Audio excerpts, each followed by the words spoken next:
Bonjour à tous et bienvenue sur mon podcast. Il y a des destins qui ne ressemblent à aucun autre, des chemins qui ne se tracent pas sur la terre ferme mais entre deux vagues, dans la beauté des éléments. Marco Mignot est surfeur professionnel, membre de l'équipe de France. C'est un homme qui a grandi au rythme de l'océan. Dans cet épisode, je pars à la rencontre d'un surfeur animé par une ambition sincère, celle de vivre de sa passion sans jamais trahir ce qui l'a fait vibrer enfant. Il m'a ouvert les portes de son univers, un monde de vagues puissantes, de voyages, de planches, mais surtout d'humanité et de liberté.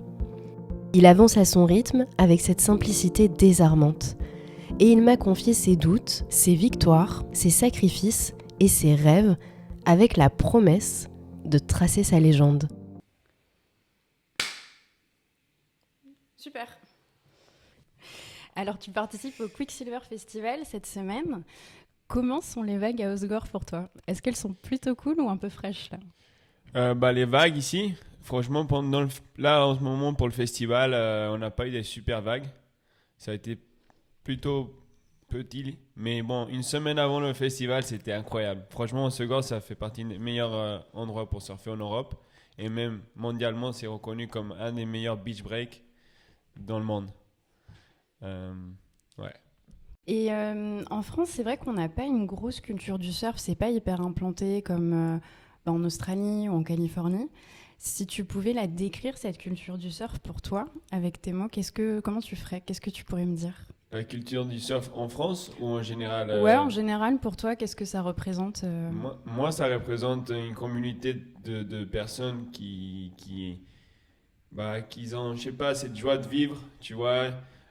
Beaucoup des gens qui surfent, ils voyagent beaucoup. Alors, c'est des gens qui sont plutôt ouverts d'esprit.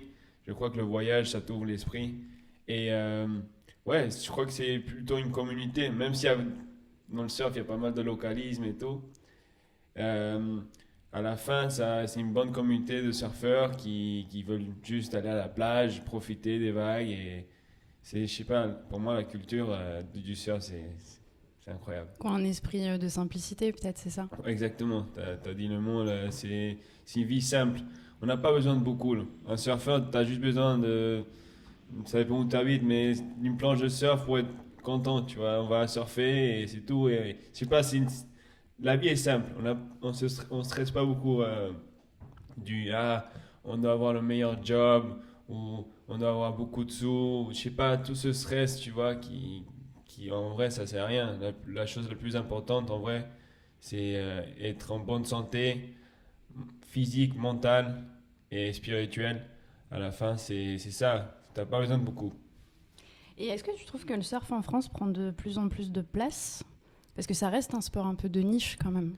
Ouais, après, je crois que maintenant, ça commence à être un sport que les gens ils kiffent regarder. Mais bon, la culture en France du surf, je trouve elle est forte en vrai. Parce que même hier, on a été faire un truc de signing avec Quick. Qu'on a été faire signer des autographes pour les jeunes et pour les gens fans du surf. C'était l'endroit où il y a eu plus de fans autour du monde. J'étais en Australie, j'étais au Brésil. Bon, au Brésil, quand même, c'est aussi, ils sont très fanatiques. Mais bon, pour être un endroit tout petit comme Osgore, franchement, il y a eu beaucoup de monde. Et je crois que les gens sont très. Ici, très corps. Comme ça se dit corps, comme ils surfent comme. Corporate, Ils adorent ça, quoi. Ils sont là, ils vont. Je sais pas. Ils vous soutiennent, quoi. Oui, ils nous soutiennent. C'est ça que j'aime bien en France, c'est que les gens, ils sont là, vraiment là pour toi. Même si c'est pas peut-être la plus grosse communauté, mais quand tu vas les surfer, ils vont vraiment te soutenir, être là. te soutenir et tout ça. Alors j'aime bien. Je trouve que les gens ici, je sais pas, il y a une bonne communauté. Ouais, un bon état d'esprit. Voilà, un bon état d'esprit. C'est vrai que j'étais là hier pour la signature des autographes et il y avait la queue, Ouais. mais franchement, j'avais l'impression des kilomètres. Ah ouais, j'avais mal au doigt, moi. Mais franchement, on a fait quoi, 2h30. Ils disent que s'ils n'arrêtaient pas, ça allait faire jusqu'à 1 heure en plus, quoi. Et du coup, je vais remonter un tout petit peu le fil de ton histoire. Mm-hmm. Tu es franco-espagnol et tu grandis au Mexique, à c'est un village tourné vers la mer. Est-ce que tu peux me parler un peu de chez toi ? Bah, Sayulita, c'est où est-ce que j'ai grandi, où est-ce que ça m'a donné un rêve. Et c'est mon petit village où est-ce que j'ai grandi. Là-bas, en fait, j'ai appris à vivre vraiment simple aussi. Même si mes parents tout le temps, ils ont tout le temps, euh, leur façon de vivre, c'est tout le temps été super simple. Mais bon, pour moi, Sayulita, c'est l'endroit qui m'a donné un rêve de devenir surfeur professionnel. Et franchement, Sayulita, je lui dois tout. Et c'est l'endroit où est-ce qu'il y a mon cœur, quoi. C'est là-bas où le rêve est né, quoi, pour toi. Voilà, le rêve est né. Et franchement, c'est un endroit même les gens là-bas, ils m'ont tellement bien accueilli. Maintenant, je me sens comme c'est ma maison, quoi. Oui, quand je dis, je vais aller à la maison, c'est le Mexique, à Sayulita. Même en tant que... Je suis français, mais je me sens pas... Une des grosses raisons que je me sens mexicain aussi, c'est parce que même si j'ai 0 sang mexicain, c'est à cause de ce village aussi. Parce que bah, j'ai grandi dans la culture là-bas et j'ai appris à surfer là-bas. J'étais à l'école là-bas. Tous mes potes sont de là-bas. Alors, je sais pas, c'est vraiment. Voilà, c'est une des grosses raisons que aussi je me sens mexicain, même si j'ai pas 0 sang mexicain. Ouais, c'est l'accueil qu'on t'a réservé là-bas Ouais. qui a fait que tu t'es attaché. Ouais. Franchement, beaucoup de monde qui vont à Sayulita, ils sentent cette énergie. Même si ça a beaucoup grandi, c'est un village c'est assez touristique maintenant quand même. Mais ils disent que, bon, c'est un peu spirituel, mais ils disent qu'en dessous de Sayulita, il y a une pierre magique. Et chaque fois que les gens vont là-bas, ils passent tellement un bon moment que, ouais, c'est, voilà. Ils y restent. Ouais, d'ailleurs, ouais, c'est ça le truc, c'est qu'ils restent. Ouais, sinon, ils vont tout le temps revenir. Ouais. C'est marrant. Et comment tu mets le pied sur une planche la première fois? Ouais, ça c'est. C'était dans ce village? Ouais, c'était dans ce village. La première fois, en vrai, moi j'ai une photo de moi en Australie quand j'avais, je sais pas, je devais avoir 1 an et j'étais debout sur une planche, sur la plage, hein, mais il y a une belle photo de moi. C'est là, je crois que c'est la première fois que je me suis mis debout sur une planche. Mais bon, quand j'ai commencé à surfer, c'est à Sayulita et comment on fait, bah c'est pas facile, hein. Après, moi, ça a été très naturel parce que j'ai commencé avec un boogie board. Ouais. Et les toutes petites planches carrées, normalement, tu te mets juste. Comment tu mets? Tu t'allonges? Ouais, tu t'allonges dans le boogie board. Et c'est plutôt facile au début parce que tu dois pas te mettre debout. Mais bon, avec le temps, en fait, à la fin, je me mettais debout sur le boogie board. Et ça, c'est très dur à faire. Et t'avais quel âge? Je devais avoir 5 ans. J'ai commencé avec le boogie board. Et après, en fait, vers 6 ans, 7 ans, j'avais un pote qui m'a prêté une planche. Elle était toute petite, mais bon, comme je savais déjà me mettre debout avec le boogie board, et c'est beaucoup moins stable un boogie board, bah voilà, c'était très naturel. Ah ouais, Et t'as acquis l'équilibre. ouais, l'équilibre, j'ai pas dû aller dans une planche en mousse. Mais bon, pour quelqu'un qui a pas grandi autour de la mer et qui veut commencer à surfer, bah c'est compliqué, c'est dur. Et c'est pour ça que tu vois, il y a 2 types de personnes qui vont faire un cours de surf. Ils sortent de l'eau où ils ont kiffé, ils veulent le refaire, ou ils sortent de l'eau, ils disent non, je vais pas resurfer, quoi. Même s'ils kiffent regarder, ils kiffent aller à la plage. euh, Ouais, parce que c'est difficile C'est de difficile. se lever. Ouais, c'est pas facile de se mettre debout sur une planche. C'est pas stable. Tu vas beaucoup tomber, tu vas aller sous l'eau, tu vas te. Voilà, c'est pas facile. Mais bon, faut savoir que ça prend du temps. Et tu grandis du coup entre 2 continents, comme tu viens de me dire, et entre plusieurs langues. Tu parles 3 langues, plusieurs cultures. La vie de surfeur, c'était une évidence. Tu pouvais vraiment pas faire autre chose. T'as toujours su que tu ferais ça? Ouais, je savais. Très tôt. Très tôt. Je savais. J'ai arrêté l'école à 15 ans. Mes parents ils m'ont donné cette liberté d'aller chercher mon rêve et c'était devenir champion du monde. Et d'ailleurs, j'ai eu beaucoup de gens qui m'ont dit mais attends, mais quoi si ça marche pas? Et dans ma tête, c'était pas ça va pas marcher, c'est sûr que ça va marcher. Je sais. Et même si ça marche pas, je sais que je vais pouvoir faire quelque chose en dehors du surf. Moi, j'ai un peu cette mentalité de tout ce que je veux atteindre, si je mets quelque chose dans ma tête, je vais l'atteindre, sûr. Il n'y a pas de plan B. Et voilà, c'est comme ça un peu ma mentalité. Je savais très bien que j'allais me faire. Moi, après, c'était naturel. Je peux pas dire, dans ma tête, quand j'étais petit, c'est sûr que j'allais. Mais oui, c'était dans ma tête. Mais tu te voyais faire que ça, en fait. Ouais. Donc, tu t'es donné à 100%, je À pense, pour faire ça. 100%. Ouais, en fait, c'était naturel. Je me donnais à 100% tous les jours.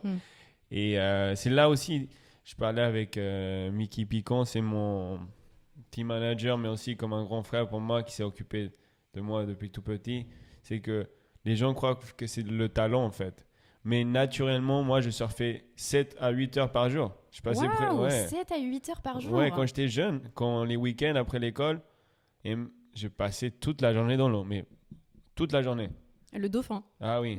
Et après, en fait, c'est naturellement comme ça que tu deviens super talentueux aussi. C'est pas comme ça que c'est arrivé. On surfe, t'imagines, ça fait 8 heures par jour pendant un an. Tu vas voir si tu progresses pas. Mais bon, c'était naturel. Je kiffais ça. Alors, c'est là où est-ce que le talent est. Et justement, je pensais à l'enfant que t'étais. Si aujourd'hui, tu pouvais lui dire quelque chose à cet enfant qui partait avec sa petite planche, surfer 8 heures, tu lui dirais quoi? Bah, je le remercie d'avoir choisi ce chemin-là de devenir surfeur et que je suis extrêmement fier de lui. Et voilà, je suis super fier de lui. T'es content qu'il se soit accroché à son rêve? Ouais, je suis content qu'il a rien lâché aussi, même dans les moments difficiles. Et ben, voilà, merci.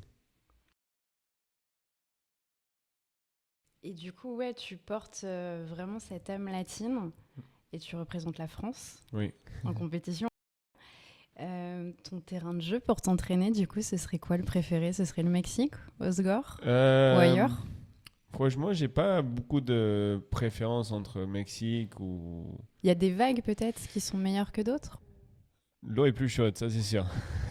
L'eau est plus chaude au Mexique. En hiver, tu m'oublies, je vais pas être en France. Et en été, pendant septembre-octobre, j'adore être ici, moi.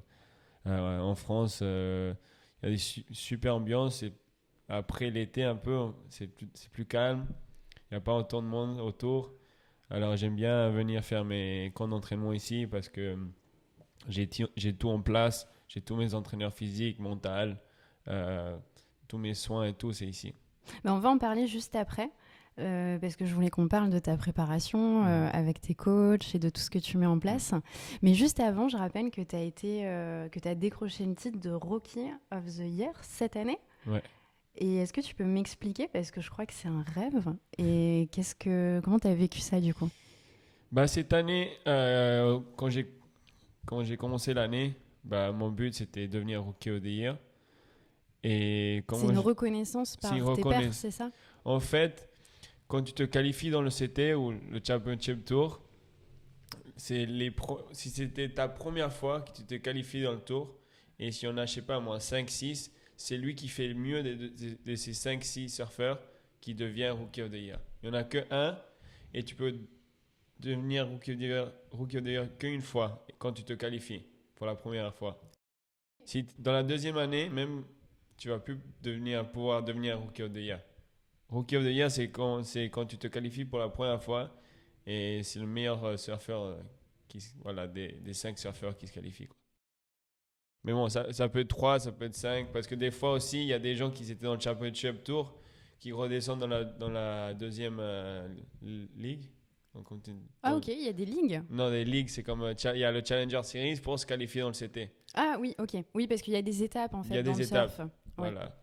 Et des fois, il y en a quelques-uns qui étaient déjà qualifiés, qui retombent en bas et qui se requalifient une autre fois. Et eux, ils ne peuvent plus devenir Rookie of the Year. C'est un titre que tu as une seule fois quand tu commences. Quand tu commences. Et c'est toi qui l'as. Et moi que je l'ai. Bon, c'est de tous les gens qui sont qualifiés en 2024. Moi, en 2025, j'ai gagné le Rookie of the Year. Mais ouais, c'était vraiment pas facile parce que cette année, il y avait des très bons surfeurs qui sont qualifiés.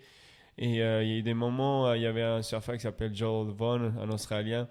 Il a eu beaucoup d'avance. Après l'Australie, il a fait quart de finale et un autre gros résultat au Brésil. Et franchement, j'ai été un peu derrière. Et là, c'était là où je me suis dit, bon, c'est pas impossible, mais bon, ça va être compliqué de devenir un Rookie of the Year. Et aussi, en vrai, c'est pas que je m'en foutais de Rookie of the Year, c'était juste voilà, à la base, ce que je voulais, c'est avoir toute une année dans le tour pour apprendre, avoir plus d'expérience pour que l'année prochaine, puis je puisse atteindre mon plus gros but, c'est devenir un champion du monde.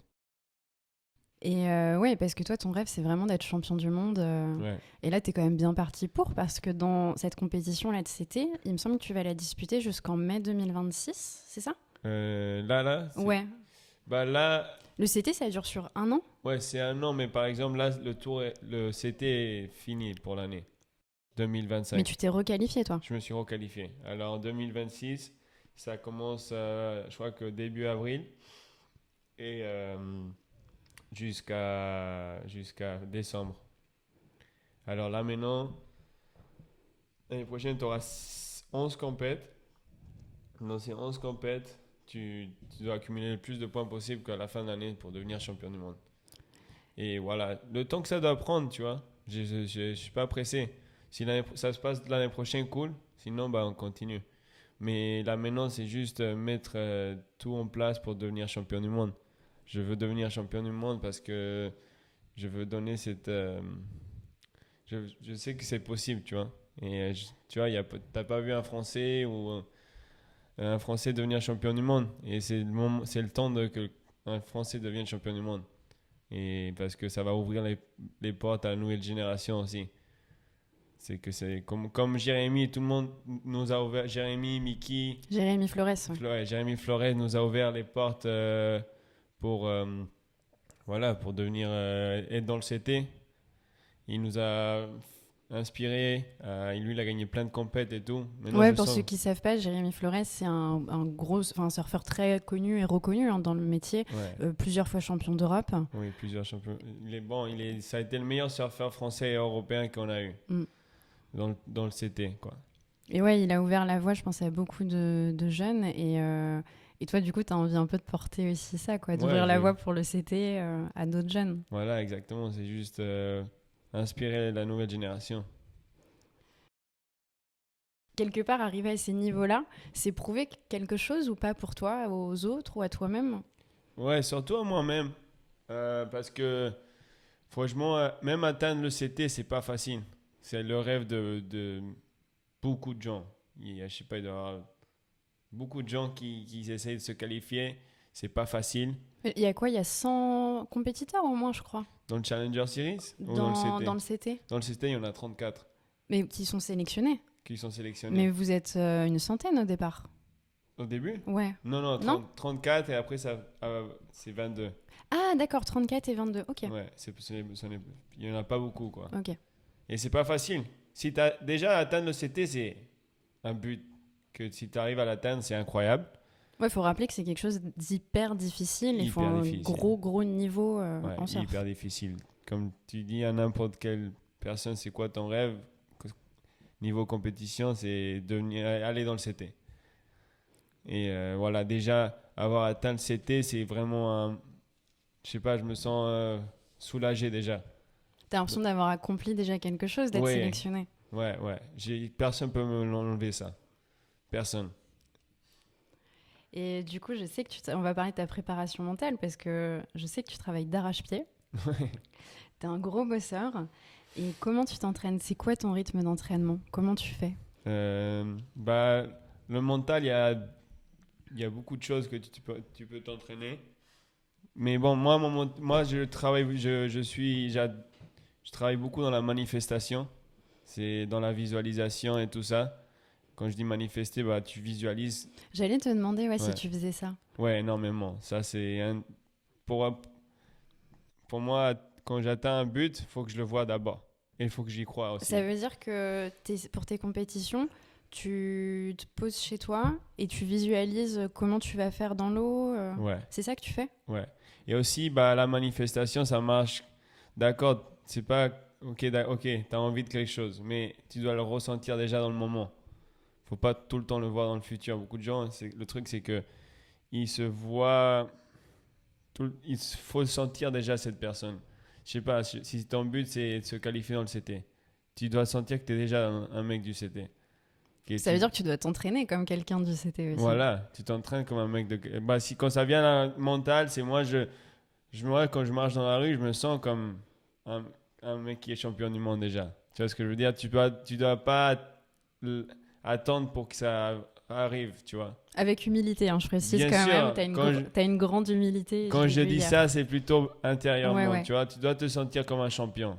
Mm. Tu dois te sentir comme la personne que tu as envie de devenir. Parce que ça te donne une énorme confiance et je sens que c'est là où est-ce que tu commences à mettre tout sa ligne. Tu vois, quand tu commences vraiment à croire que tu peux. Et pour croire que tu peux, tu dois déjà ressentir que tu es cette personne. Ouais, parce que ça te donne la confiance pour avancer. Voilà, la confiance et je sais pas, il y a quelque chose de spécial parce que je sens que tu deviens ce que tu penses. Ouais, c'est vrai ça. Et quand tu veux devenir ce que tu penses, bon, il y a plusieurs choses. C'est que par exemple, quand tu demandes quelque chose, que ce soit l'univers, à Dieu, à ce que tu crois, c'est qu'ils disent que quand tu fais une prière, c'est que tu dois déjà ressentir que tu l'as déjà reçu. Tu vois? Ouais, j'entends beaucoup ça. En gratitude, tu vois, en gratitude. Et la gratitude, c'est quoi? C'est quand tu reçois déjà quelque chose. Et voilà, bon, c'est ça que je consiste beaucoup dans la manifestation des choses. Le travail mental quand c'est dur, avoir parce que des fois, quand tu es en préparation, tu dois te réveiller à 6 heures du mat tous les jours. Et peut-être ce jour-là, tu es fatigué, mais tu vas quand même. Il fait pas beau dehors et tu n'as pas envie d'aller surfer, mais tu vas quand même. C'est là où est-ce que tu crées une force mentale. Ce comment tu dis, cette volonté d'aller. Parce que c'est pas dans le... c'est facile d'être chez toi et dire, allez, je suis fort mentalement. Non, faut aller, même quand tu es fatigué, aller t'entraîner. Quand il pleut dehors, tu vas t'entraîner. Il n'y a pas d'excuses. Voilà, c'est tous ces petits trucs que ça fait que tu crées un mental fort. Et Ouais, c'est en vivant ta difficulté voilà. que tu vas, quoi. Voilà, c'est là où est-ce que tu dois... Je sais pas, tu dois sentir... C'est merci à ça que dans ces moments difficiles, c'est là où est-ce que tu vas apprendre beaucoup, tu vas grandir, parce que c'est là où tu commences à taper les limites, tu vois, de ton corps, ton mental. Si tu commences à pousser, bah là, tu grandis aussi, tu ouvres des nouvelles portes. Je crois que c'est fait pour les... Je sais que quand l'univers me jette des moments difficiles, c'est pas pour... c'est pour que je puisse devenir plus fort et pouvoir... ça va me donner quelque chose pour atteindre mon but, quoi. Et j'allais te demander aussi ça, est-ce que tu as traversé, parce que beaucoup d'athlètes traversent des moments de doute et de difficulté dans le sport, c'est pas facile. Comment tu fais pour réussir à surmonter ça, ou qu'est-ce qui te fait tenir à chaque fois? Bah, les doutes, la peur, tout ça est là, tout le temps. Moi, je vais pas mentir, hein. La peur est là, les doutes sont là, mais je sais très bien que je vais être au-dessus de ça, quoi qu'il se passe. Je sais que je l'accepte, cette peur. Bien sûr que j'ai peur. Quand les vagues sont grosses, j'ai peur, mais je l'accepte et je vais quand même. Ouais, tu passes par-dessus cette peur. Voilà. Quoi. Et quand tu passes par-dessus cette peur, il y a toutes les belles choses. Juste derrière la peur, tu vois, mais on a peur. Quand tu as peur d'ouvrir cette porte parce que c'est l'inconnu. Et bien sûr, tout ce qui est inconnu, on a peur, quoi. Et comment tu travailles ça? Tu travailles ça tout seul ou tu le travailles avec quelqu'un? Parce que c'est pas facile quand tu as une vague de 8 mètres, te dire allez, j'y vais. Ouais, non, c'est pas facile. Même dans toutes les petites... Même ça, une grosse vague ou pas, c'est comment je le travaille. Je lis beaucoup de livres. J'aime bien lire. Et Des livres de quoi? De développement personnel, de psychologie? Ouais, je suis plutôt dans le développement personnel. Ça peut être plutôt quelque chose qui va me donner quelque chose. Va te nourrir, quoi. Ça va me nourrir. Une information, ou ça peut être une histoire de quelqu'un qui a traversé par tous ces... Tu vois, d'un athlète. Comme, je sais pas, ça peut être Kobe Bryant, ça peut être Kelly Slater. J'aime bien même voir des documentaires parce que tu vois un peu ce que... Tu vois le parcours des autres et tu t'inspires des autres. Voilà, tu vois le parcour des autres. Tu vois ce qu'ils font aussi. Ce qu'ils ont traversé aussi, peut-être. Voilà, ouais. Exactement. Ce qu'ils font aussi parce que je prends beaucoup d'inspiration des athlètes, pas que les surfeurs. Je prends beaucoup d'inspiration par les fighters de UFC, de MMA. Je prends d'inspiration par, je sais pas, les gens de la Formule 1. Ça peut être n'importe quoi. Si ton histoire est belle, je prends beaucoup d'inspiration par ça. Ok, et ça t'aide du coup beaucoup pour les compétitions. Ouais. Bah, je lis beaucoup. Je lis au moins, ça dépend les moments dans l'année, hein, mais je lis au moins 30 minutes par jour. Ah ouais, c'est bien ça. Ouais, j'essaie de rester super consistant. Ça fait partie de ton Ah entraînement, ouais, quoi. je crois qu'une des grosses raisons aussi est que mentalement, je suis fort aussi, c'est parce que je lis beaucoup de livres et tout. Je crois que lire, c'est important. Parce qu'il y a beaucoup d'informations. Parce que, par exemple, il y a quelque chose que ça peut être, je sais pas, ah ouais, j'ai peur et tout ça d'atteindre mes buts, ou je sais pas, tu as beaucoup de doutes et tout. Il y a peut-être un livre qui a beaucoup de réponses. Quel genre de mental, quel genre de pensée tu devrais avoir, ou genre d'émotion, ou comment tu devrais Gérer certaines situations gérer tout ça. Voilà. et t'apprendre de ça. Voilà. Ah, c'est pas mal, ça, c'est vrai. C'est vrai que les livres sont des sources d'informations et on retrouve plein d'informations. Ouais. Plein de conseils, en tout cas. Voilà, c'est ça le problème aussi, que les gens, ça leur fait difficile de lire 30 minutes par jour, mais je te jure, si quelqu'un lit 30 minutes par jour d'un livre de développement personnel, tu fais ça pour un an, je te demande même pas, fais 10 minutes par jour. Pendant un an, tu vas voir l'information que tu as. Ça change ton état d'esprit, quoi. Et tu te dis, attends, mais par contre, on peut passer 1 heure par jour dans le téléphone sur Instagram. Et je dis, moi, je suis le premier à faire ça, hein, mais si tu arrives à faire que 10 minutes par jour, je te jure qu'à la fin de l'année, tu es une différente personne. Je suis certain. C'est un bon conseil, ça. Ouais. Et du coup, tu me disais que il y a des moments un peu difficiles. Est-ce qu'il y a eu un moment particulier où tu t'es dit waouh, là c'est vraiment compliqué, comment je vais faire, ou ça va, à chaque fois tu arrives à repartir et à dire non, faut que ça le fasse, il faut que j'y arrive. Non, ouais, faut que j'arrive. Des fois, j'ai été dos dans le mur, tu vois, ça n'a pas été tout le temps facile. Par exemple, l'année que je me suis qualifié, bah, j'ai travaillé tellement dur, hyper dur quand même. J'ai tout fait pour atteindre les premières 3 compètes et quasiment premier tour. J'ai pas passé. Tu parles de quelle compétition du coup là En fait, dans le Challenger Series, ça s'appelle, pour se qualifier dans le CT. Il y avait 6 compètes dans l'année. Et dans ces 6 compètes, il faut accumuler le plus de points pour être dans les top 10 pour se qualifier dans le CT. Ok. Et moi, c'était l'année dernière. Je m'avais tout mis en place pour me qualifier dans le CT. Et voilà, mon première compétition, j'arrive en Australie. Allez, premier tour, foum. Deuxième tour, il y a plusieurs tours pour arriver en finale.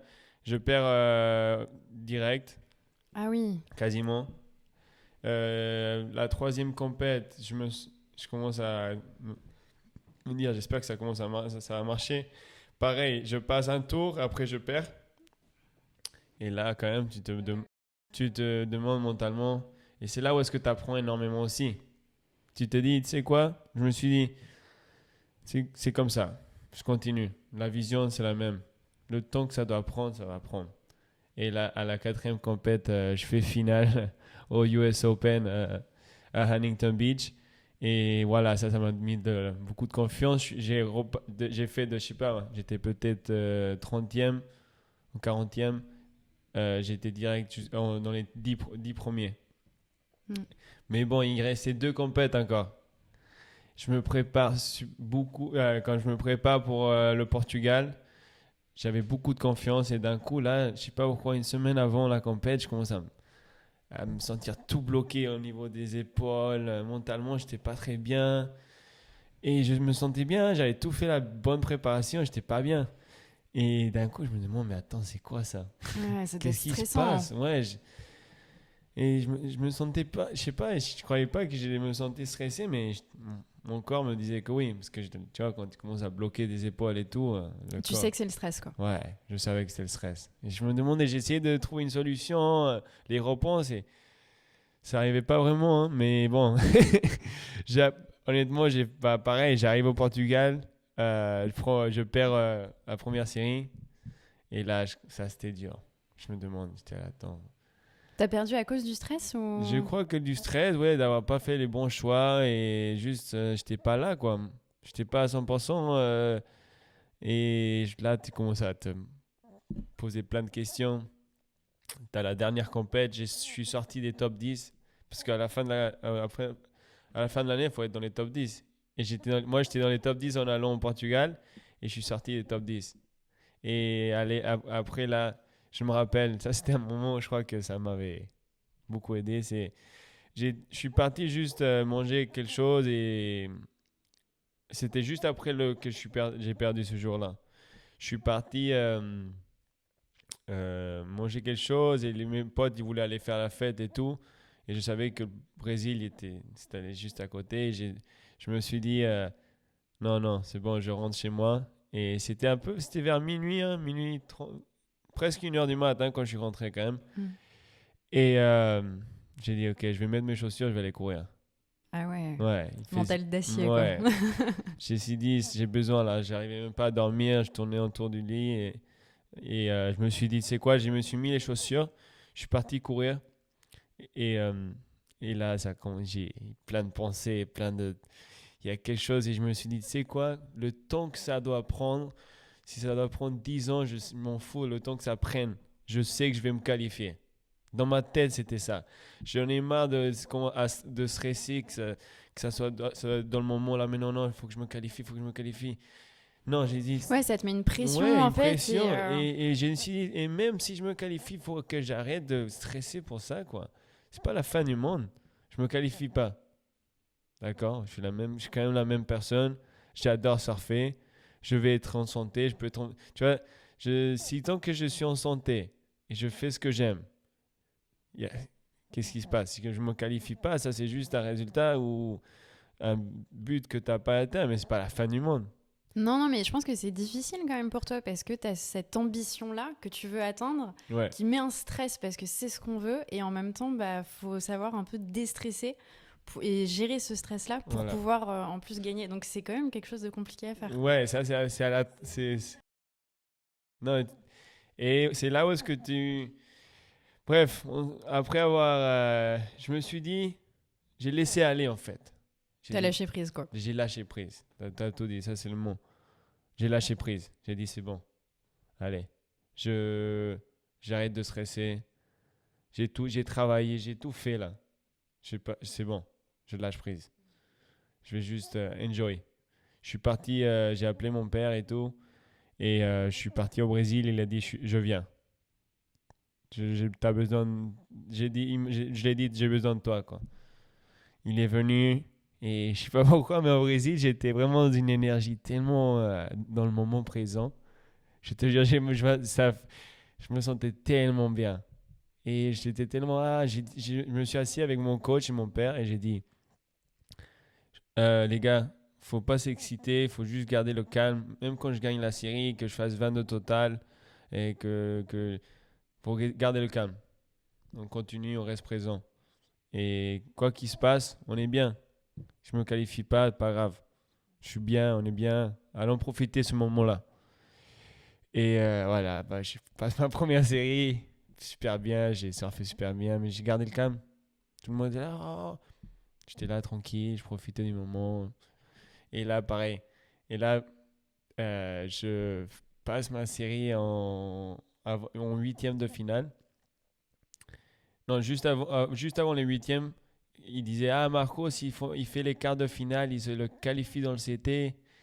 Et là, je passe les 8e de finale. Non, je passe pour aller aux 8e de finale. Et j'ai cru qu'il fallait encore passer un tour. Et là, je suis chez moi à l'appart en train de prendre une sieste. Et là, il y a mon père qui me réveille. Il me dit, c'est le plus beau jour de ta vie. Et on a commencé à pleurer et tout quand il m'a dit que j'étais qualifié dans le CT. T'as réussi finalement. Ouais, j'ai réussi, quoi. Et je sais pas. Et même après ça, j'ai continué à garder super le calme. Même si j'ai eu des émotions, j'ai pleuré et tout. Mais après, j'avais une série cet après-midi.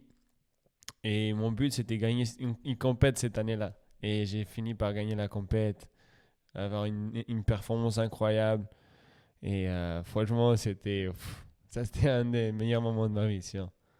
C'est intéressant ce que tu dis parce que finalement, se mettre la pression, en fait, c'est là où ça marche pas du tout, quoi. Voilà. Tu dois être dans le flow. Le flow, c'est quoi? C'est que ton corps soit libéré de toute la pression et tout. C'est bien d'avoir de la pression si tu arrives à la gérer. Mm.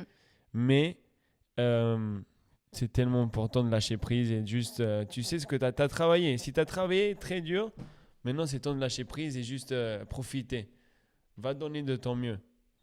Parce que si tu vas et tu es stressé, tu vas pas vous donner une bonne performance. C'est pas possible quand tu es stressé, tu es bloqué, tu n'arrives pas, tu penses pas clair. Non, il faut être libre, tout donner. T'es pas dans l'instant présent pour prendre ta vague, quoi. Voilà, exactement. Et je sais que tu consacres ta vie au surf, enfin, tu fais ça tout le temps. Ouais. Est-ce que ça te demande quand même d'autres sacrifices? Est-ce que tu es obligé de renoncer à des choses? Ouais. Après, j'adore ce que je fais et ça vient tout le temps de la gratitude de faire tout ce que je fais, j'adore. Mais je crois que les seuls sacrifices, c'est peut-être pas avoir mon petit frère, tu vois, grandir. Ça, c'est une des choses les plus un peu difficiles. Chaque fois que je revenais, il était plus grand et tu vois, il était plus mature. Alors, j'ai pas vu je l'ai pas vu vraiment grandir beaucoup. J'ai vu quand même, hein. Mais chaque fois que je revenais, maintenant, il fait ma taille. Ah, tu te découvres à chaque fois Ouais, un petit jeune homme. Il est toujours au Mexique, c'est ça? Voilà. Mais bon, cette année, il est venu avec moi. Il a fait 2-3 voyages avec moi. C'était cool. Voilà, je crois que surtout la famille, tu vois, des fois, l'année dernière, j'ai fait 6 mois, presque 8 mois sans les voir. Ah ouais. C'est beaucoup quand même. Parce que t'es jeune aussi. Mais ça fait pas que l'année dernière, en fait. Ça fait 10 ans que c'est comme ça. Ah ouais. Ouais. Bon, après, je les vois, hein, mais ça fait quand même 10 ans que c'est 6 mois des fois. Des fois, c'est 4. Des fois, c'est 8. Mais bon, c'est les sacrifices que je dois faire aussi. Et ils savent très bien que je suis en train de... Ils se préoccupent pas pour moi. Ils savent très bien que je vis mon rêve. Ils veulent me voir atteindre mes buts. Et ils sont heureux pour moi. Moi, par exemple, des fois, je passe des semaines, une semaine sans parler à mes parents. C'est juste parce qu'ils ont confiance en moi. Ils savent très bien que je suis bien. D'ailleurs, c'est bizarre, mais chaque fois quand il y a quelque chose qui est pas bien, je reçois un message de ma mère ou mon père. Ils te suivent quand même. Ils me suivent, mais ce que je veux dire quand je dis pas bien, c'est même c'est quand il n'y a pas un résultat. C'est juste, je sais pas, je sens que... Ils sont là, quoi. Télépathie, quoi. Tu vois ce que je veux dire? Ma mère, elle me connaît tellement. Des fois, je l'appelle et elle me dit, ça va? Et on dirait que tu as quelque chose. Tu vois, Ça, c'est les mamans, elles entendent à la voix en général. Ma maman, elles te connaissent par cœur. Le papa, ça va. Le papa, il s'en fout un peu plus, mais... ouais, les mamans, c'est incroyable. Oui, ils doivent te manquer quand même parfois. Ouais, bien sûr, tout le temps. Mais en vrai, ça va. Maintenant, je me suis un peu adapté à ça. Mais ouais, les sacrifices sont... Ouais, c'est des sacrifices, mais bon, j'adore. Si c'est ça le sacrifice, bah, je le prends tous les jours. On va dire que le jeu en vaut la chandelle. Ce que tu fais te plaît tellement que... Ouais. Mais bon, oui, c'est pas facile. C'est pas facile. C'est dur. Même... Mais ouais, c'est pas tout le temps facile, mais bon, je vais pas me plaindre. Et je sais que... Alors, tu rêves du CT, ça c'est sûr, enfin, t'y y es. Mais il y a aussi les Jeux de Los Angeles 2028. Ouais. Tu en rêves aussi de ça. Aussi. Est-ce que tu peux tout faire en même temps? Est-ce que tu aimerais tout faire en même temps? Tu te dis chaque chose en son temps? Comment tu vois les choses? Non, je vais faire tout en même temps. Et c'est d'ailleurs une de mes plus grosses ambitions maintenant, c'est devenir... j'ai envie de gagner la médaille d'or à Los Angeles. Et je sais que je peux. Je sais que la vague est vraiment, elle est vraiment bien pour moi. Ça saute mon surf, comment tu dis c'est parfait pour mon surf, quoi. Mon surf, il est très aérien et très technique. Et la vague, tu dois être super technique. Et tu dois avoir beaucoup de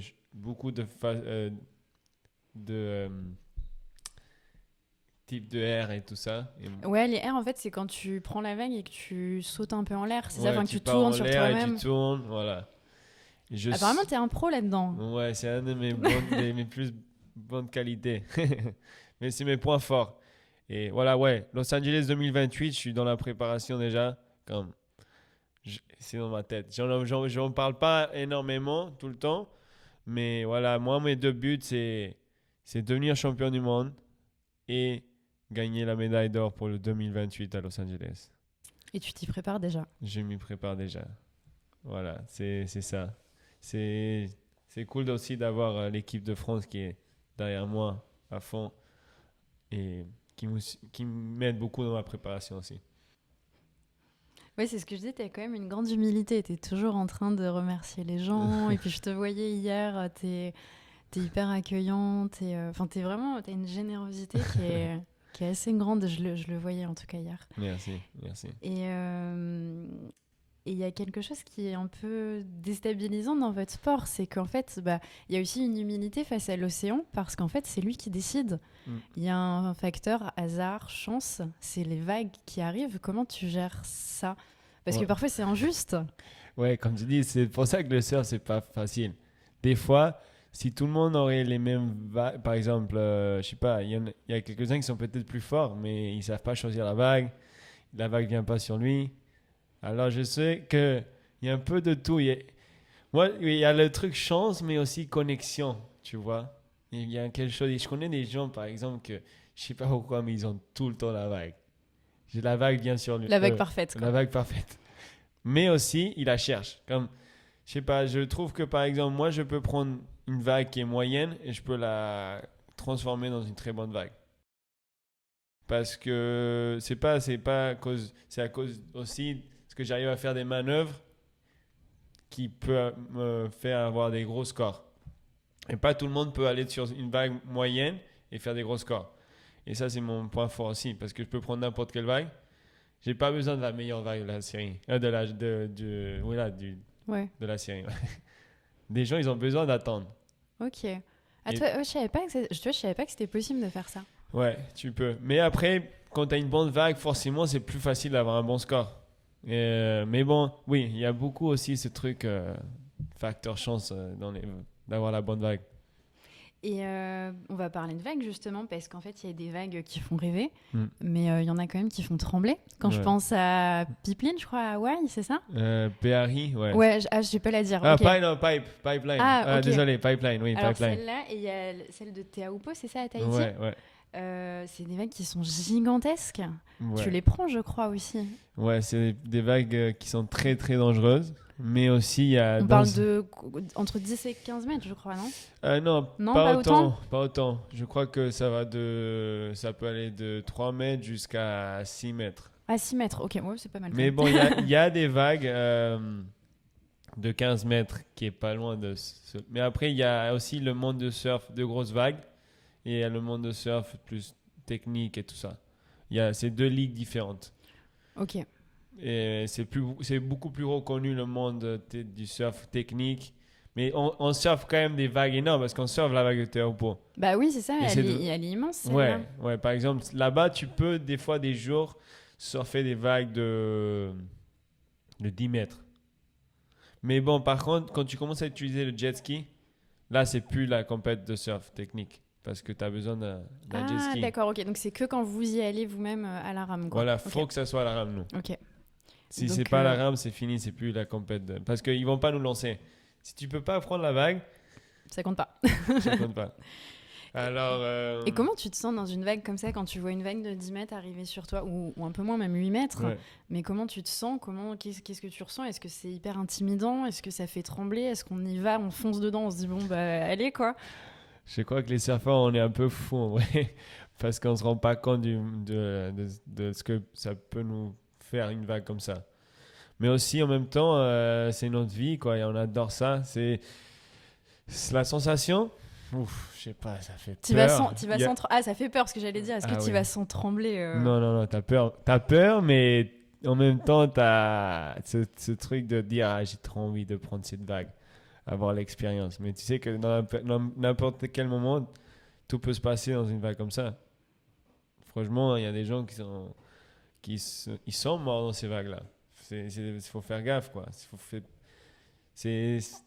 Voilà, c'est comme ça. Tu dois aller et t'es aussi responsable de ce que tu veux faire. Si tu as envie d'aller, c'est comme ça. Ça fait peur. Faut savoir que c'est dangereux, quoi. C'est super dangereux. Super dangereux. Pas tout le monde peut aller juste dire allez, je vais aller surfer une vague comme ça. Ouais, faut une vraie expérience professionnelle quand même pour aller là-dedans. Ouais. Et pas avoir peur. Laisser le cerveau là-bas. Sur la plage. Sur la plage. C'est ce qu'on dit là-bas. Tu laisses le cerveau sur la plage et tu vas. Si tu le ramènes avec toi, t'es foutu. Et ça t'est déjà arrivé de tomber d'une grosse vague et d'être... Moi, ça m'a toujours effrayé un peu quand on tombe et qu'on est sous l'eau. En fait, d'un coup, tout se mélange et on sait plus où est la surface et c'est difficile de ressortir. Alors, encore plus dans des grandes vagues comme ça, non ? Ça t'est déjà arrivé ? Ouais, ça nous arrive. Mais le truc, c'est que c'est pas... En fait, normalement, tu restes pas super, super longtemps sous l'eau. Mais le truc, c'est que quand ton cœur, il bat super vite et t'as pas d'oxygène dans le corps, c'est pour ça, c'est 10 secondes que tu restes sous l'eau. Tu sens que c'est une minute. Tu vois ce que je veux dire ? C'est le ressenti. C'est le ressenti de peur aussi. Mais le plus important, c'est de ne pas paniquer et rester super calme. Moi, par exemple, des fois, j'ai des moments que oui, tu es là, tu as envie de sortir et tu repartir à la surface, mais c'est ça, c'est la vague qui va décider. C'est pas toi. Mais tu arrives à taire cette panique quand tu es dans l'eau ? Ouais. Même si c'est que 10 secondes, ces 10 secondes, tu arrives à penser super clair. Ou tu stresses et tu penses pas bien, ou si moi, je laisse aller jusqu'à que la vague me donne... J'arrive à pousser vers en haut. Beaucoup de gens veulent pousser, mais tu peux pas. La vague te prend, elle te secoue. Tu dois attendre que la vague se calme un peu sous l'eau et après, tu peux repartir vers la surface. Mais ça, c'est pareil, c'est quelque chose que tu as travaillé aussi. Bien sûr, mentalement. Mentalement, mais pas que mentalement. C'est toutes les wipe-out, comme on dit, qu'on prend. C'est quoi c'est quand vous tombez ? Quand tu tombes dans l'eau, quand tu tombes qui était sous l'eau, quoi. Les wipe-out, c'est quand tu tombes d'une façon assez mauvaise. Et aussi, toutes les fois que j'ai failli pas mourir, mais bon, pas loin, tu vois ce que je veux dire ? Une fois, je me suis fait taper ma planche dans la tête et les vagues étaient énormes. Il n'y avait pas grand monde à l'eau et je sens quand ça m'a tapé. Tout mon corps a tremblé, comme vibré. Je voyais à moitié les couleurs. C'était quand même un moment très vite, mais je crois que j'avais pris un mini KO et j'étais sous l'eau. Et d'un coup, je me suis reparti en haut et j'avais du sang partout. Voilà, et aussi une fois dans une compète, je me suis fait prendre par une vague et j'avais mis 3 coups de nage vers le haut, la surface, et à la 3e, normalement, tu sors. Et je n'avais pas sorti. Ah. Et c'était pendant une série en plus. Et c'était même pas si gros que ça. Mais c'est juste avec le stress, les wipe-out que j'avais pris avant, ça m'avait un peu... j'avais plus d'oxygène dans le corps. Et là, je voulais repartir en nage. Et je me suis dit, attends, mais est-ce que je pars vers en bas vers en bas ou vers la surface ? Et là, la 4e, 5e coup de nage, je suis reparti à la surface et je me voyais tout blanc. J'étais limite à la limite je crois que comme tu dis, de tomber dans les pommes. Ah, quand même, ouais, t'as des frayeurs. Hein. Ah non, ça c'est des petits moments. Hein. C'est des moments qui se passent beaucoup, pas souvent, mais quand ça arrive, ça fait peur. Quoi. Faut être prêt. Ouais, c'est intense quand même le surf. Hein. Ouais, et t'imagines, moi je sors des grosses vagues, mais il y a des gens qui sortent des vagues mais énormes. Vraiment, Nazaré, tout ça. T'as déjà entendu de la vague de Nazaré ? J'ai entendu, mais pour moi, ça, c'est du surf un peu grandiose, quoi. Il y a quelque chose d'impressionnant à surfer ces vagues-là, mais... C'est fou, hein. C'est du défi. Défi, mais c'est comme les gens qui font des ultramarathons, quoi. Ouais, c'est ça. Un peu ce défi Ils sont un peu tout fous, en vrai. Mais bon, toi, tu sais pas ce que tu fais. Non. Bon, oui, un jour, j'ai envie. T'aimerais un jour surfer Nazaré ? Ouais, non, je vais la surfer, sûr. Je sais pas quand, mais... C'est quoi ? Attends, c'est 20 mètres ? Non, c'est pas un truc comme ça. Ouais, mais en fait, après, ça dépend aussi le swell qu'il y a. Tu peux surfer Nazaré 10 mètres. Alors, le swell, tu peux expliquer ? Le swell, c'est la houle. Ça dépend de la houle. La houle, c'est-à-dire c'est les ondulations, non? Voilà, C'est pas ça, des vagues? la tempête qui arrive, c'est les tempêtes qui se créent Ouais. et ça crée de la houle. Et c'est que ça fait aussi, par exemple, on a des périodes, ça dépend de la période, la taille de la houle, l'énergie aussi. Il y a tous ces facteurs, ça va faire que la vague soit énorme. Par exemple, ici en France, il y a la période, ça s'appelle, et quand ça dépasse les 12 en période, ça va être beaucoup plus gros. Même si la houle n'est pas énorme, là, si tu as 12 de période, ça veut dire que la houle elle va être beaucoup plus grande que prévu. Ok, je trouve ça incroyable en fait, la lecture de l'océan que vous avez les surfeurs. Ouais. Vous voyez tout. Ouais. J'ai l'impression que vous le comprenez, vous savez l'analyser, c'est incroyable. Ouais, mais c'est parce qu'on passe tellement longtemps dans l'eau, dans tout type de conditions. On sait exactement. Après, ouais, ça prend du temps à comprendre et à avoir cette lecture. Oui, c'est ça. C'est qu'en fait, comme vous savez analyser l'océan, est-ce que tu sais avant même de rentrer dans l'eau si ça va le faire ou pas? Si ça va le faire pour la session. Ouais. Est-ce que des fois tu te dis, ouais, là je le sens pas, il faut quand même que j'y aille parce que tu vois que. Ouais, bon, s'il y a des moments, si c'est trop gros, c'est trop gros, quoi. Mais des fois, faut aller, même si tu prends pas autant de vagues, faut que tu ailles à l'eau. Même si juste être là, sentir l'énergie de l'océan et tout, et si tu te sens en confiance, tu prends une vague. Mais je crois que ça m'a beaucoup aidé aussi, parce que quand j'étais tout petit, j'avais peur de surfer les grosses vagues. Et une des raisons que j'ai progressé sur ça, c'est que même quand c'était gros, je me mettais pas la pression d'aller, je dois prendre les vagues ou je dois être dans la plus grosse. Non, j'allais à l'eau. J'étais juste là en train de, j'étais au pic, je sentais les grosses vagues passer. Je me mettais dans un endroit où est-ce que j'allais pas être en danger, mais j'étais quand même dans l'eau. Je sentais l'énergie, je sentais les gens aller sur les grosses vagues. Et quand c'était la moitié de la taille, après, ben je me disais, ah ça va, j'ai été dans l'eau quand c'était beaucoup plus gros. Alors c'est comme ça, tu progresses, tu vois. Moi j'ai dû progresser comme ça. Ça m'a beaucoup aidé de prendre mon temps. Petit à petit, quoi. Voilà. Et tu sens une énergie de l'océan? Ouais. Mais est-ce que c'est vrai, j'ai entendu que tu avais un petit rituel avant de rentrer dans l'eau? Ouais, j'ai un petit rituel, ouais. C'est quoi? Est-ce que tu veux bien m'en parler? Bah j'ai un rituel, T'as le droit de pas m'en parler si tu veux pas. Le tu fais ce rituel, que tu veux. c'est juste, je fais des respirations profondes et aussi comme des respirations. Et après, je me mets dans une boule et je me mets je me concentre juste intérieurement. Je me concentre être dans le moment présent et avant d'aller à l'eau, je touche le sable et tu vois, juste avant de rentrer dans l'eau, tu touches le sable et je remercie la mer, quoi. Pour tout ce qu'il m'a donné, je remercie, quoi. Et après, je rentre dans l'eau. C'est hyper sensible, en fait. Ouais, pour moi, la mer, il m'a tout donné. Il m'a donné un rêve, ça m'a donné un endroit où est-ce que, même quand les choses ne vont pas, je vais dans l'eau, je ressors une meilleure personne. Je sais même, tout le monde qui va dans la mer, il se ressort, tu te sens beaucoup mieux. Que ça soit un surfeur, quelqu'un qui va aller se baigner dans la mer. Moi, je sens que les gens qui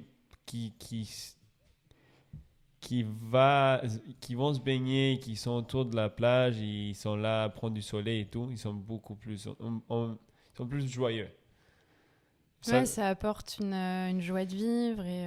Je sais pas, il y a quelque chose. Je dis pas que c'est pas parce qu'il y a des gens qui sont dans les montagnes ou qui sont en ville et qui sont très heureux aussi. Je dis pas ça, je dis juste, je sais que quand tu prends le soleil et tout, ça, tu vois les gens en été et tout, ils sont plus heureux quand même.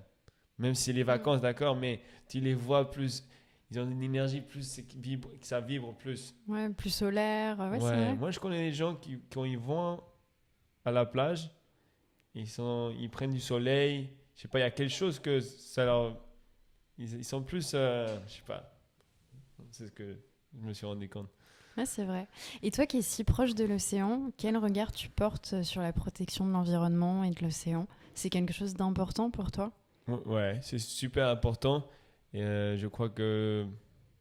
Après, comment dire, c'est dur à dire parce que moi, par exemple, c'est dur pour que j'y aille dire hey, faut pas faire ça et faut faire gaffe. Ouais, sans être moralisateur. Ouais, parce que je suis le premier à prendre beaucoup d'avions, par exemple. Je sais que ça c'est pas bon pour la terre et c'est dur de donner mon point de vue sur ça des fois parce que je suis pas le plus gros exemple aussi.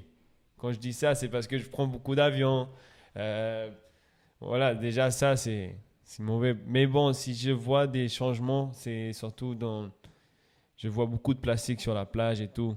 Et ça fait mal au cœur parce que, tu vois, tu sais il y a des solutions aussi. Bah, on pourrait peut-être faire différemment, quoi. Ouais, voilà. Il y a des solutions en tout cas. Même quand tu vas, c'est juste, même si c'est acheter une bouteille d'eau par exemple, Mm. c'est mieux d'avoir ta gourde et avoir un endroit où est-ce que tu peux filtrer l'eau et avoir de l'eau dans ta gourde. Ouais, des petits gestes, en fait, peut-être de chacun, bon, sans être moralisateur, mais c'est vrai que ouais, je comprends quand on est aussi proche que toi de l'océan, quand c'est ton outil de travail, mais que c'est aussi ton ressourcement, de voir du plastique flotter ou de voir tout ça, ça gâche un peu ouais, ça gâche cette nature. Quoi. Cette nature, quoi. Tu sais que très bien que ça appartient pas là, quoi. Et voilà, il y a des solutions. Même si tu vas à la plage, ramasser 3 bouts de plastique et tout, chaque fois que tu vas, pas mal. Ouais, c'est vrai. C'est vrai. Et j'ai juste une autre question. Je sais que tu surfes aux 4 coins du monde. Et est-ce qu'il y a un des lieux qui t'a profondément marqué, que ce soit pour les vagues ou pour même les gens que tu y as croisés Est-ce qu'il y a un lieu en particulier Un lieu en particulier. Peut-être la culture ou les gens. Le Brésil. Je crois que j'aime beaucoup le Brésil. Le Brésil, c'est un endroit où la culture est... Et il y a quelque chose dans l'air là-bas. Les gens, ils sont super énergétiques. Ils ont une façon de vivre, ils sont heureux. Bien sûr que c'est un endroit qu'il faut faire gaffe, c'est un peu dangereux, mais moi je vois surtout des gens hyper... ils ont une joie de vivre là-bas. Il y a un bon mood. Ah ouais, il y a un mood. Tu vas voir, si tu vas au Brésil... Je crois que le Brésil, c'est un des endroits où est-ce que je kiffe beaucoup et je sais pas, il y a quelque chose que les gens et tout... Et après aussi Tahiti, hein. Tahiti, c'est un endroit qui m'ont... Les gens, ils ont une très belle culture, tu vois. On parle de simplicité, et eux, c'est ça, hein, c'est aller pêcher, être autour de aller juste se baigner à la mer, pêcher, se baigner, surfer, se boire une bière dans le sunset, et c'est bon, le prochain jour, on fait la même chose, quoi. Mais c'est des très bons... Quand ils t'acceptent dans sa culture, ils te reçoivent chez toi comme si tu étais un d'eux. Ouais. Ah ouais, c'est hyper accueillant. Super accueillant. Si toi aussi, il faut que tu sois... tu as une bonne énergie. Tu as une mauvaise énergie aussi, ils peuvent bien pas t'accepter. Oui, oui. Faut être toi-même, faut être gentil, voilà. Faut être généreux, quoi. Ouais, il faut pas essayer d'être quelqu'un qui... Tu veux pas, bien sûr, mais voilà, faut être là. Faut être dans la culture, faut parler, faut être ouvert. Faut être ouvert d'esprit, ça. Pas essayer de se cacher. Hein. Je reste dans mon coin et avec juste mes potes et les gens que je connais. Non. Il faut s'ouvrir, quoi. Ouais, il faut s'ouvrir, même si tu dois aller parler avec la tati là-bas. Tu vois ce que je veux dire, c'est comme ça, je trouve. Et justement, pour finir, et comme ça, la boucle sera bouclée, c'est dans une époque où parfois les peurs grandissent et où la peur de l'autre prend beaucoup de place. Est-ce qu'un surfeur qui vit entre les langues, entre les cultures, comme tu viens de me dire, faut être ouvert en tout cas, ouais. Est-ce que le surf, c'est habiter le monde autrement, c'est devoir être un peu plus ouvert? Ouais, t'as pas le choix, parce que t'es tout le temps en train de voyager autour du monde et tu vas rencontrer beaucoup de surfeurs de partout. Mais oui, des fois, ça peut être... Le surf, on croit aussi tous, ah oui, tout le monde est gentil, ah ouais, c'est la simplicité. C'est pas tout le temps comme ça aussi. Des fois, tu arrives dans des spots, ça se dit localisme ou les locaux. Les locaux, ouais. Voilà, les locaux, ils sont là, mais qu'est-ce que tu fais ici, toi? Et voilà, des fois, je comprends aussi parce qu'il y a des très belles vagues et toi, tu arrives comme ça. Eux, ça fait 1 an qu'ils attendent le plus gros swell de l'année et toi, tu arrives et tu veux prendre leur vague. Eux, ils surfent quand il y a rien, pas grand chose. Ils surfent quand il fait ses tempêtes. Et toi, tu arrives tranquille, bon, mais Tu prends les meilleures vagues, quoi. T'as pas la priorité non plus tout le temps. C'est normal que les locaux, ils ont la priorité sur toi. Ça, c'est normal. Et eux, s'ils veulent te laisser une bonne vague, c'est à eux. Ça, tu vois ce que je veux dire? Même si... Il y a un respect, en fait, Il y a des un locaux. respect. Il y a un respect. C'est vrai que quelqu'un m'avait dit ça de... Attends, mais toi, t'arrives le plus beau jour et t'as envie de prendre les vagues que tu veux. Eux, ils sont là toute l'année. Comme j'ai dit, que ça soit tempête, que c'est tout petit, que ça soit gros les vagues, ils sont là tout le temps.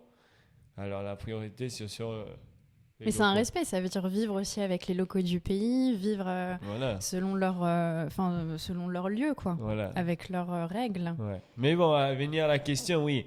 Moi, je crois qu'il faut être extrêmement ouvert d'esprit. Il faut avoir l'esprit ouvert, savoir dire bonjour. Voilà, c'est très important, même quand tu vas dans d'autres pays, c'est aller dire bonjour. S'adapter, quoi, aux autres. S'adapter. Mm. Écoute, en tout cas, je voulais te remercier, Marco, pour ta sincérité et pour cette conversation avec toi. Avec Merci plaisir. beaucoup d'avoir été là, d'avoir partagé tes souvenirs, ta vision du monde et du surf. Mm. Et qu'est-ce que je peux te souhaiter? Que le meilleur pour cette année, du coup. Oui, merci beaucoup. Hein. Toi aussi, je te souhaite le meilleur. Merci, Marco. Merci.